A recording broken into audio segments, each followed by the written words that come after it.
Mais si l'association a parfaitement le droit d'émettre des factures, est-ce qu'elle est dans l'obligation de le faire? Ça veut dire, en d'autres termes, est-ce qu'il y a une certaine prescription sur le plan juridique?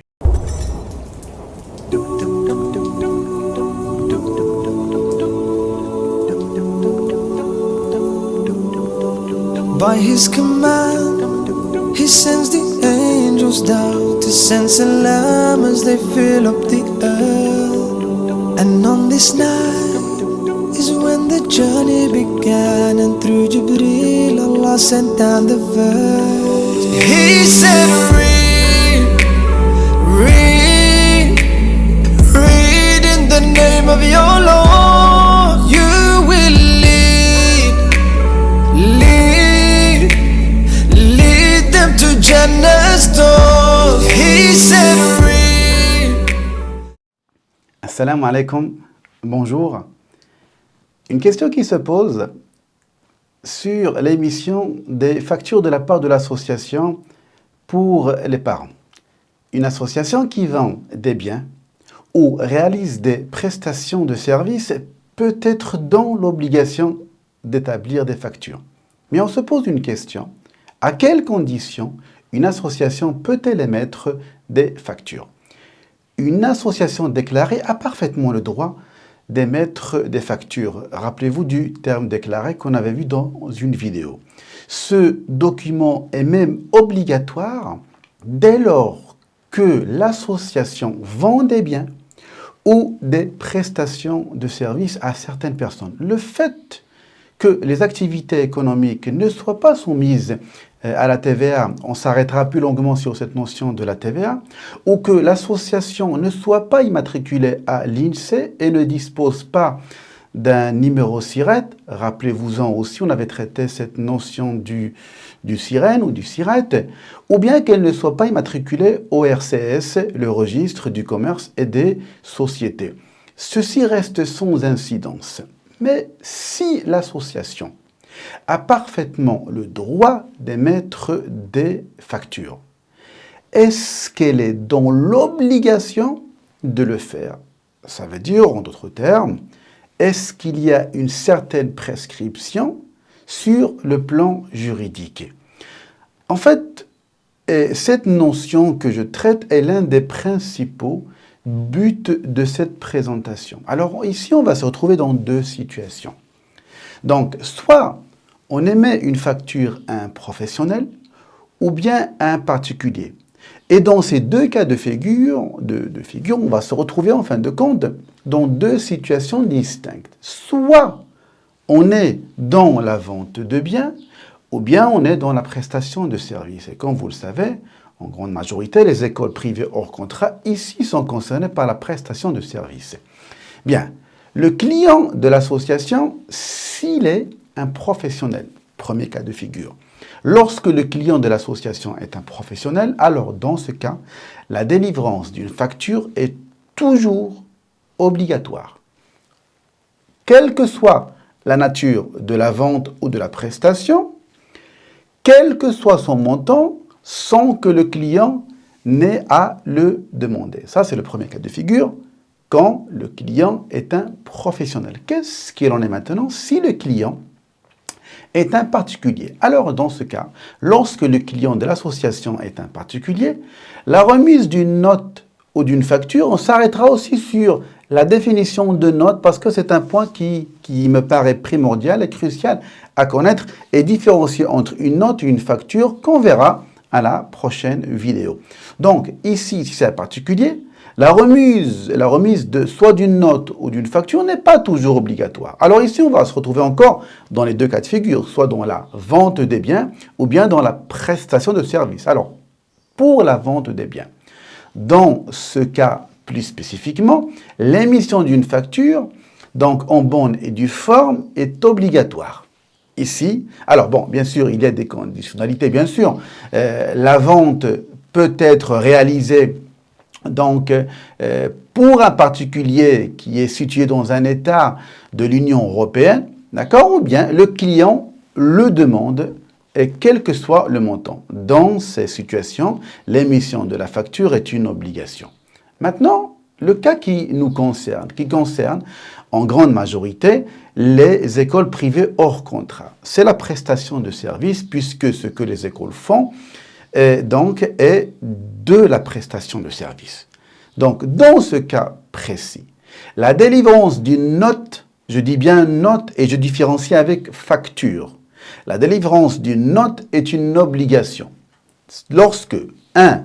Le prix TTC est égal ou supérieur à 25 €, toute taxe comprise. Je m'arrêterai aussi donc la prochaine fois sur cette notion de la TVA plus longuement. Est-ce que cette note qui est assimilée pour quelques-uns une facture doit inclure la TVA ou sans TVA? Première condition, égal ou 25, égal ou supérieur à 25 €. Deuxième condition, le client le demande quel que soit le montant. Dans ce cas, même si c'est inférieur à 25 €, suite à sa demande, le fait de lui donner devient une obligation. Alors, j'appuie ce que je dis par l'arrêté 83-50 du 3 octobre 1983. Alors, qu'est-ce que cet arrêté dit dans son article 1er? Toute prestation de service doit faire l'objet, dès qu'elle a été rendue en tout état de cause, avant paiement du prix, de la délivrance d'une note lorsque le prix de la prestation est supérieur ou égal à 25 €, TVA comprise. Pour les prestations de services dont le prix est inférieur à 25 €, TVA comprise aussi, la délivrance d'une note est facultative, mais celle-ci doit être remise au client s'il la demande. Donc, je m'appuie, comme je l'ai souvent rappelé, sur des textes législatifs et toute chose. On ne peut imposer à un citoyen quelque chose que le législateur lui-même n'a pas imposé. Donc, c'est une notion de droit.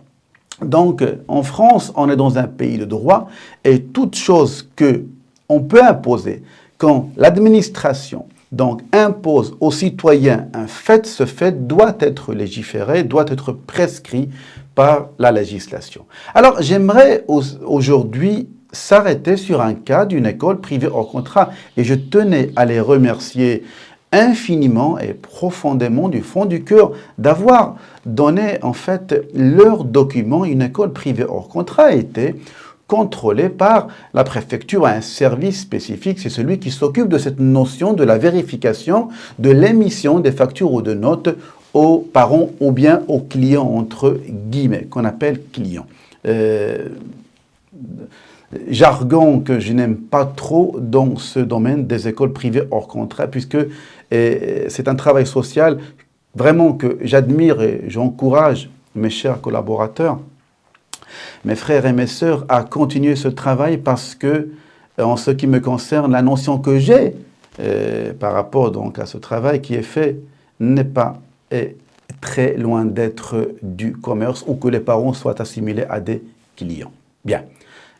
Cette école donc a été contrôlée par le service protection économique des consommateurs et ce dernier a eu donc un constat. Quel est-il? C'est la non-remise de notes aux parents.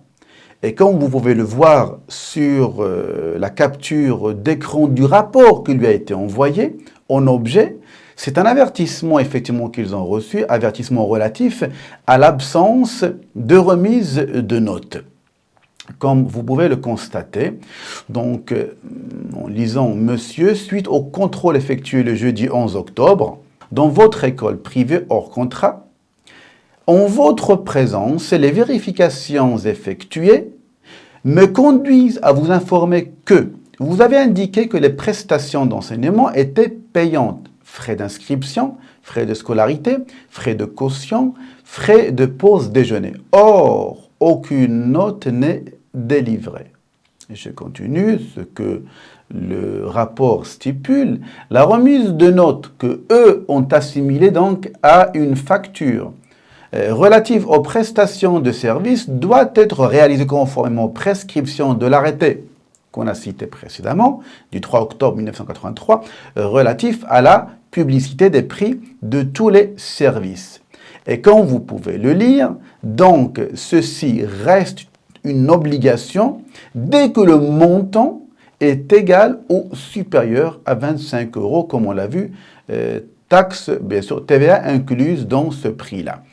Alors, ce qui a été, bien sûr, donc, envoyé à cette école, c'est que ce qui a été rappelé aussi, c'est que ces faits peuvent être punis d'une amende pouvant aller jusqu'à 3 000 € pour une personne physique et 15 000 € pour une personne morale. En l'occurrence, la personne morale ici, c'est l'association qui est la gérante de l'établissement privé hors contrat. La prochaine fois, on va voir la différence entre une facture et une note. Quelles sont aussi les mentions obligatoires qu'une note doit comporter? Et enfin, on essaiera de s'arrêter aussi sur le prix. Est-ce que le prix de la prestation doit inclure la TVA ou pas? Et ceci concernant bien sûr l'association loi 1901.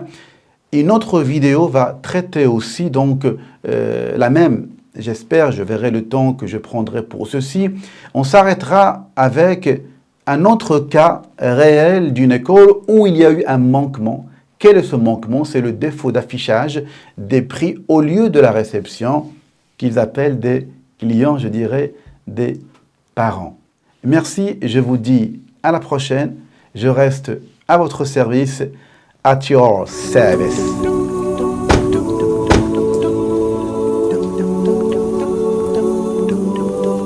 By his command, he sends the angels down to send salam as they fill up the earth.